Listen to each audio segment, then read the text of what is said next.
잊혀진 제사의 왕국. 여러분, 삼국시대 하면 무엇이 떠오르시나요? 대부분 고구려, 백제, 신라를 생각하실 겁니다. 하지만 오늘 제가 여러분께 소개할 이야기는 우리가 알고 있던 한국사를 완전히 뒤바꿀 충격적인 진실입니다. 1세기부터 6세기까지 무려 500년간 한반도 남부를 지배했던 또 다른 강력한 세력이 있었습니다. 그들은 삼국 못지않은 찬란한 문명을 꽃피웠고 동아시아 최고 수준의 철기 기술을 보유했으며 바다를 건너 일본과 중국과 활발하게 교역했습니다. 하지만 이상하게도 우리는 이들에 대해 거의 알지 못합니다.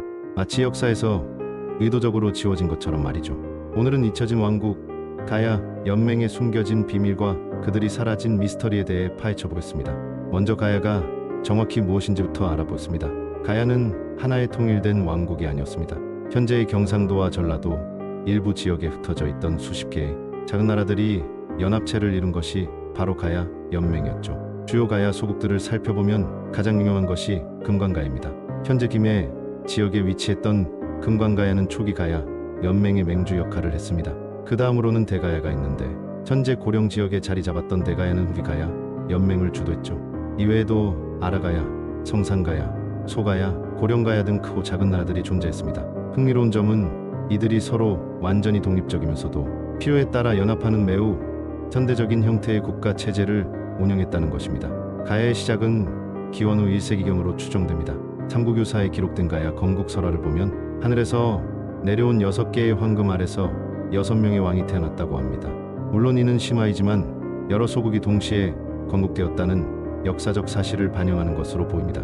이제 가야가 얼마나 발달된 문명을 가지고 있었는지 살펴보겠습니다. 가야 하면 가장 먼저 떠오르는 것이 바로 철기 문명입니다.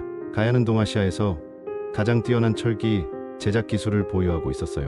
경상남도 김해의 대성동 고분군에서 발굴된 철기 유물들을 보면 그 정교함과 기술 수준에 놀라게 됩니다. 가야에서 제작된 철제 갑옷과 투구는 당시 동아시아 어느 나라와 비교해도 손색이 없을 정도로 정밀했습니다. 특히 판갑과 찰갑 기술은 가야가 세계 최고 수준이었죠. 철기만큼이나 유명한 것이 가야의 토기 문화입니다. 가야 토기의 특징은 회색의 단단한 질감과 독특한 형태에 있습니다. 특히 가야의 대표적인 토기인 가야금 모양의 토기는 정말 예술품 수준이에요. 이런 토기들은 실용성과 예술성을 모두 갖춘 가야인들의 뛰어난 미적 감각을 보여줍니다. 가야의 장신구 문화도 놀라울 정도로 발달했습니다. 금관가야의 금관이나 각종 금제 장신구들은 신라의 것과 비교해도 결코 뒤지지 않습니다. 특히 가야의 귀걸이와 목걸이는 정교한 세공 기술이 돋보이는데 이는 가야가 단순한 철기 문명이 아닌 종합적인 고도 문명 사회였음을 증명합니다. 가야의 건축 기술도 상당히 발달했습니다.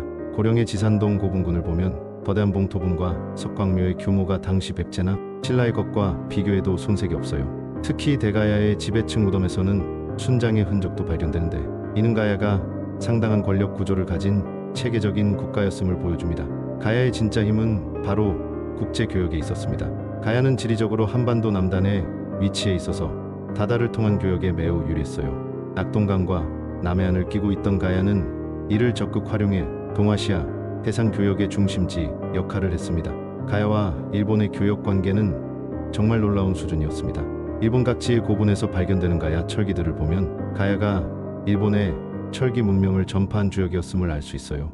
특히 일본의 고운 시대 무덤에서 나오는 철제, 갑옷과 무기의 상당수가 가야에서 제작된 것으로 확인되고 있습니다. 더 흥미로운 것은 가야인들이 직접 일본에 건너가 정착했다는 증거들입니다. 일본서기에 기록된 임나일본부 이야기는 사실 일본이 가야를 지배했다는 내용이지만 최근 연구 결과는 이와 정반대입니다. 오히려 가야인들이 열도에서 활발한 활동을 했고 일부 지역에서는 가야계 세력이 정치적 영향력을 행사했을 가능성이 높아요. 중국과의 교역도 활발했습니다. 중국 정사인 삼국지 위지동 이전에는 가야에 해당하는 변한에 대한 기록이 나옵니다. 변한 사람들은 철이 많이 나서 한나라와 예맥, 외국 사람들이 모두 와서 철을 사간다는 기록을 통해 가야가 동아시아 철기 교역의 중심지였음을 알 수 있어요. 가야의 조선 기술도 상당히 발달했습니다. 김해 봉황동 유적에서 발견된 배의 흔적이나 각종 항해 관련 유물들을 보면 가야인들이 뛰어난 해상 기술을 가지고 있었음을 알 수 있습니다. 이들은 단순히 연안 항해만 한 것이 아니라 원양 항해까지 가능한 대형 선박을 건조할 수 있었어요. 가야의 정치 체제는 다른 삼국과는 완전히 달랐습니다. 고구려, 백제, 신라가 중앙 집권적인 왕국이었다면 가야는 현대의 연방제와 유사한 형태의 연맹 체제를 운영했어요. 초기에는 금관가야가 맹주 역할을 했습니다. 김해 지역에 위치한 금관가야는 낙동강하고라는 지리적 이점을 살려 해상 교역을 주도했고, 이를 바탕으로 다른 가야 소국들에게 영향력을 행사했죠. 하지만 이는 절대적인 지배가 아닌 일종의 첫째 형 같은 역할이었습니다. 5세기경부터는 대가야가 연맹의 중심으로 부상합니다. 고령 지역에 위치한 대가야는 내륙의 풍부한 철 자원과 농업 생산력을 바탕으로 강력한 세력을 구축했어요. 지산동 고분군의 거대한 무덤들은 대가야 지배층의 막강한 권력을 보여줍니다. 가야 각 소국의 지배층은 신지라는 독특한 호칭을 사용했습니다. 인왕이나 이사금 같은 절대 권력자의 칭호가 아닌 연맹 내에서의 지위를 나타내는 호칭이었어요. 이를 통해 가야가 수평적인 연합체제를 지향했음을 알 수 있습니다. 가야 연맹의 의사 결정 과정도 매우 민주적이었습니다. 중요한 사안은 각 소국의 지배층이 모여서 회의를 통해 결정했고, 군사임금 같은 중대사는 반드시 연맹 전체의 합의를 거쳐야 했어요. 이런 체제는 신속한 의사 결정에는 불리했지만 각 소국의 자율성을 보장하는 장점이 있었습니다. 그렇다면 이토록 강력하고 발달된 가야 연맹이 왜 역사에서 사라지게 되었을까요? 가야 멸망의 원인은 단일한 것이 아니라 여러 복합적 요인들이 작용한 결과였습니다. 첫 번째 원인은 신라의 적극적인 팽창 정책이었습니다. 6세기 신라 진흥왕 시대에 들어서면서 신라는 한강 유역을 차지한 후 남쪽으로 세력을 확장하기 시작했어요. 특히 532년 금관가야의 구해왕이 신라에 항복하면서 가야 연맹의 맹주가 사라지게 됩니다. 두 번째는 백제와의 관계 악화였습니다. 초기 가야는 백제와 우호적인 관계를 유지했지만 백제가 웅진으로 천도한 후 가야 지역에 대한 영향력을 확대하려 하면서 갈등이 시작되었어요. 가야는 신라와 백제 사이에서 선택을 강요받는 상황에 놓이게 됩니다. 세 번째는 가야 연맹 내부의 분열이었습니다. 외부 압력이 가중되면서 각 소국들은 저마다 다른 선택을 하기 시작했어요. 어떤 나라는 신라에 붙고 어떤 나라는 백제에 붙으면서 연맹의 결속력이 약해졌습니다. 연맹 체제의 장점이던 자율성이 위기 상황에서는 약점으로 작용한 것이죠. 네 번째는 고구려의 남하 정책이었습니다. 고구려 장수왕의 적극적인 남진 정책으로 한반도 전체가 불안정해지면서 가야도 그 영향을 받을 수밖에 없었어요. 고구려의 압력을 받은 백제와 신라가 남쪽으로 세력을 확장하려 하면서 가야는 더욱 어려운 상황에 빠졌습니다. 마지막 타격은 562년 대가야의 멸망이었습니다. 신라 진흥왕은 가야 정복을 위한 대규모 군사 작전을 전개했고, 대가야의 도설지왕은 끝까지 저항했지만 결국 항복하고 말았어요. 이로써 500년간 지속되었던 가야 연맹은 완전히 역사 속으로 사라지게 됩니다. 가야가 이토록 찬란한 문명을 가지고 있었는데도 우리가 잘 알지 못하는 이유는 무엇일까요? 이는 단순한 우연이 아닙니다. 여기에는 의도적인 역사 지우기가 있었어요. 첫 번째 이유는 기록의 부재입니다. 가야는 자체적인 역사서를 남기지 못했어요. 아니, 정확히는 남겼을 수도 있지만 현재까지 전해지지 않고 있습니다. 반면 신라는 삼국사기와 삼국유사 같은 역사서를 통해 자신들의 정통성을 확립했죠. 두 번째는 승자의 역사 서술입니다. 가야를 멸망시킨 신라는 가야를 정복당한 약한 나라로 묘사했어요. 가야의 찬란한 문명이나 독특한 정치 체제, 뛰어난 국제 교역 능력 같은 것들은 의도적으로 축소하거나 무시했습니다. 승자가 역사를 쓴다는 말이 딱 맞아떨어지는 사례죠. 세 번째는 조선시대 성리학적 역사관의 영향입니다. 조선시대 학자들은 정통성을 중시했는데 삼국 통일을 이룬 신라를 정통으로 가야를 반개 세력으로 인식했어요. 이런 인식이 근현대까지 이어져 내려오면서 가야에 대한 관심과 연구가 상대적으로 부족했습니다. 네 번째는 일제강점기의 식민사관 영향입니다. 일제는 한국사를 정체성론과 타율성론으로 왜곡했는데 가야 같은 연맹체제는 분열된 약한 정치 체제의 증거로 이용되었어요. 이런 왜곡된 시각이 해방 후에도 오랫동안 영향을 미쳤습니다. 다섯 번째는 고고학적 발굴의 늦은 시작입니다. 가야 지역의 본격적인 고고학적 조사는 1970년대에 들어서야 시작되었어요. 그 이전까지는 가야에 대한 구체적인 실물 자료가 부족해서 추상적인 기록에만 의존할 수밖에 없었습니다. 하지만 최근 수십 년간 가야에 대한 인식이 완전히 바뀌고 있습니다. 활발한 고고학적 발굴과 새로운 연구 성과들을 통해 가야의 진짜 모습이 드러나고 있어요. 1990년대부터 시작된 대규모 발굴 조사들은 우리의 가야관을 완전히 뒤바꿔 놓았습니다. 김해 대성동 고분군, 고령 지산동 고분군, 창녕교동과 송현동, 고분군 등에서 나온 유물들을 보면 가야가 결코 약소국이 아니었음을 알 수 있어요. 특히 철기 제작 기술의 수준은 정말 놀라웠습니다. 가야에서 제작된 철제 갑옷은 당시 동아시아 최고 수준이었고 일본에서 발견되는 고급 철기의 상당수가 가야 제품임이 밝혀졌어요. 이는 가야가 단순한 철 생산지가 아닌 고도의 가공 기술을 보유한 철기 문명의 중심지였음을 증명합니다. 가야의 국제 교역 규모도 기존 인식을 훨씬 뛰어넘는 수준이었습니다. 중국 동진의 청자, 서역의 유리구슬, 동남아시아의 각종 장신구들이 가야 고분에서 발견되고 있어요.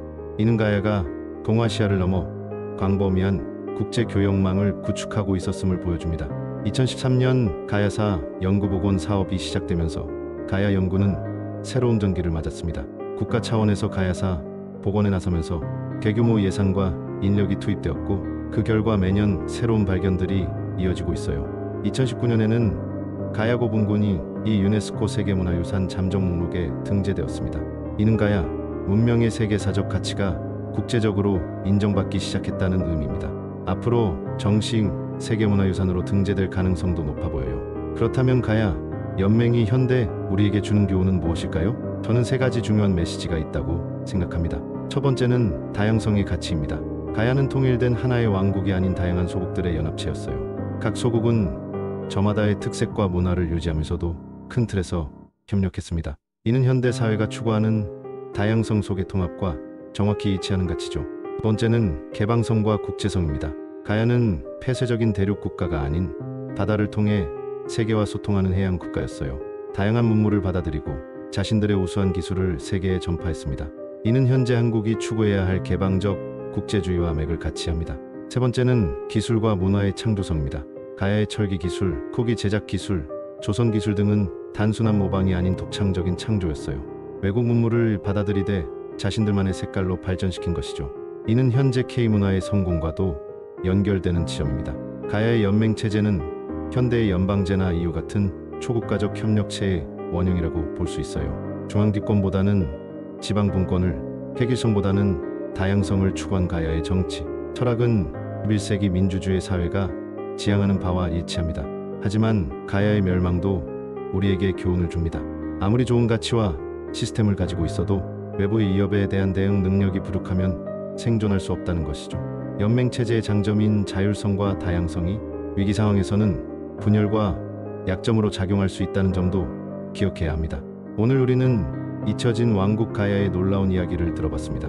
500년간 한반도 남부에서 찬란한 문명을 꽃피웠던 가야 연맹, 그들의 이야기는 단순한 과거의 기록이 아닙니다.